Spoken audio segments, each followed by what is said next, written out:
শাহজাহানের ডেরায় অস্ত্র উদ্ধারের দাবি। সন্দেশখালীতে সিবিআই তল্লাশিতে আগ্নেয়াস্ত্র উদ্ধারের দাবি। প্রচুর বুলেট কার্তুজ উদ্ধার। সিবিআই এর উদ্ধার হওয়া বোমা নিষ্ক্রিয় করছে এনএসজি।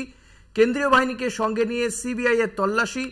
তৃণমূল নেতার আত্মীয়ের বাড়িতে তল্লাশি। বাড়ির মেঝে খুঁড়ে উদ্ধার হয়েছে আগ্নেয়াস্ত্র। সূত্র মারফত এমনটাই জানা যাচ্ছে। 9mm 5mm সহ অসংখ্য আগ্নেয়াস্ত্র, এটাও সূত্র মারফত জানা যায় সিবিআই সূত্রে। আবু তালেবের বাড়িতে কেন বিপুল পরিমাণ অস্ত্র? আবু তালেবের খোঁজে তল্লাশি সিবিআই এর। শাহজাহান সংক্রান্ত প্রচুর নথি উদ্ধার করা হয়েছে। যে ছবি আপনারা দেখতে পাচ্ছেন, সিবিআই এই অস্ত্র উদ্ধার করেছে। সঙ্গে শেখ শাহজাহানের পরিচয়পত্র রয়েছে এবং এনএসজিকে খবর দেওয়া হয়। এনএসজি আসে এবং এনএসজির যে স্বয়ংক্রিয় রোবট সেটিও নামানো হয়।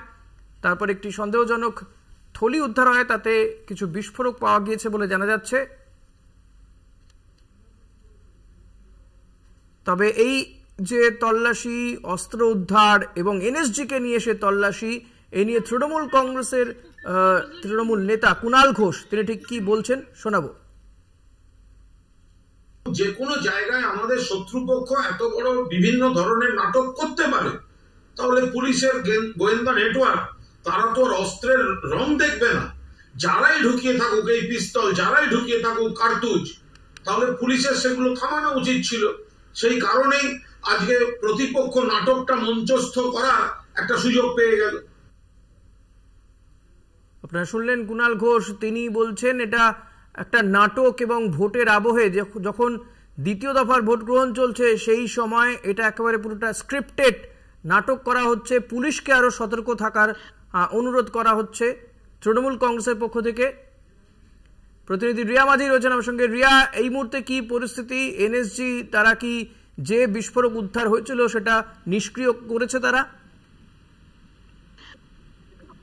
দেখো, এখনো অব্দি 4টে বোম কিন্তু নিষ্ক্রিয় করতে সক্ষম হয়েছে এনএসজি টিম। তোমাকে জানিয়ে রাখবো যে এখনো অব্দি যে কত এক্সপ্লোসিভ পাওয়া গিয়েছে সেটা কিন্তু এখনো স্পষ্ট নয়, কারণ সিবিআই এর তরফ থেকে যে প্রেস রিলিজ দেওয়া হয়েছে সেখানে দেখা যাচ্ছে।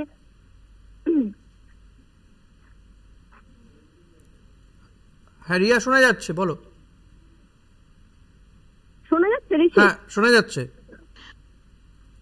দেখো, যে এটির মধ্যেই যেটা দেখা যাচ্ছে, যে প্রেস রিলিজ দিয়েছে সেখানে দেখা যাচ্ছে যে বেশ কিছু রিভলভার, দেশি এবং বিদেশি বেশ কিছু রিভলভার উদ্ধার হয়েছে, বেশ কিছু কার্তুজ উদ্ধার হয়েছে। এবং সেই জায়গা থেকে দাঁড়িয়ে যে এক্সপ্লোসিভের কথা বলা হচ্ছে, অর্থাৎ যে বোম বা এই ধরনের কিছু হাই ইন্টেন্সিভ কিছু যেটার কথা গেছে যে দেশি বোমা থাকতে পারে বলে এমনটাই কিন্তু অনুমান করা হয়েছিল। যদিও প্রথমে সেই বিষয়টা বুঝতে পারেনি, হয়তো ভেবেছিল অনেক বড় কিছু আইইডির মতো হয়তো এরকম কোনো কিছু বিস্ফোরক থাকতে পারে। কিন্তু পরে যখন এনএসজি টিম আসে, তারা যখন তাদের এই আরওভি অর্থাৎ এই যে অত্যাধুনিক যে তাদের যে মেশিন সেটা দিয়ে যখন ডিটেক্ট করে, তারপরেই কিন্তু দেখা যায় যে দেশি বোমা, এবং সেই দেশি বোমার কথা কিন্তু উল্লেখও রয়েছে সিবিআই এর প্রেস রিলিজে। এবং ইতিমধ্যেই সিবিআই সেগুলোকে আর কোথায় কোথায় রয়েছে, কারণ সিবিআই যেটা বলছে সূত্র মারফত যেমনটা জানা গিয়েছে যে এই যে বাড়ি যেখান থেকে এই একাধিক জিনিস, এই ফায়ার আর্মস উদ্ধার হয়েছে, সেই জায়গায় সবটাই মাটির নিচে। এবং সেখানে আরো একটি প্রশ্ন উঠছে যে মাটির নিচে যখন ফায়ার আর্মস বা কার্তুজ এগুলো রাখা ছিল, সেই জায়গা থেকে দাঁড়িয়ে এই যে আইডি গুলো, অর্থাৎ এই যে শাহজাহানের যে একাধিক আইডি কার্ড, সেই আইডি মাটির তলায় ছিল। এবং কি কারণে আইডি কে মাটির তলায় রাখা হয়েছিল, সেগুলো কিসের আইডি? তাহলে কি সেগুলো কোনো ফেক আইডি বানানো ছিল? সেই কারণে যদি মাটির তলায় রাখা হয়েছিল, এই একাধিক প্রশ্ন কিন্তু ইতিমধ্যেই উঠছে। সেই বিষয়টা সিবিআই তদন্ত করে দেখছে। এবং অন্যদিকে যে এই যে যেটা দেখা গেল যে একদম সন্দেশখালী যাওয়ার পথে যে সরবেরিয়া থেকে একদম মেন রোড থেকে ডান দিকে একটি রাস্তা ঢুকে যাচ্ছে এবং বেশ কিছুটা এলে দুধারে ভেড়ি এবং সাধারণ মানুষের বসবাস রয়েছে, এবং সেটা একটা আল ধরে একটা চলে যাচ্ছে এবং সেখানে গিয়ে ফাঁকা জমির মধ্যে একটি বাড়ি, এবং সেই বাড়িতে লাগাতার এই তল্লাশি অভিযান এখনো জারি রয়েছে। এবং সেই একটি মাত্র বাড়ি সেই জায়গাটাতে, এবং সেখান থেকে বেশ কিছু এক্সপ্লোসিভ উদ্ধার হলো। এবং সেই এক্সপ্লোসিভ গুলো কি, যেটা জানা গেল যে দেশি বোমা বলেই এমনটা জানা গিয়েছে, এবং সেগুলো ইতিমধ্যেই যে ডিসপোজালের যে প্রসেস সেটা কিন্তু এখন অব্দি জারি রয়েছে। এবং পাশাপাশি এখানকার যারা স্থানীয় বাসিন্দারা যারা ওই এই এলাকায় থাকে বা ওই সাইডটাতে থাকে ওই বাড়ির আশেপাশে, তাদেরকে সেখান থেকে খালি করে দেওয়া হয়েছে।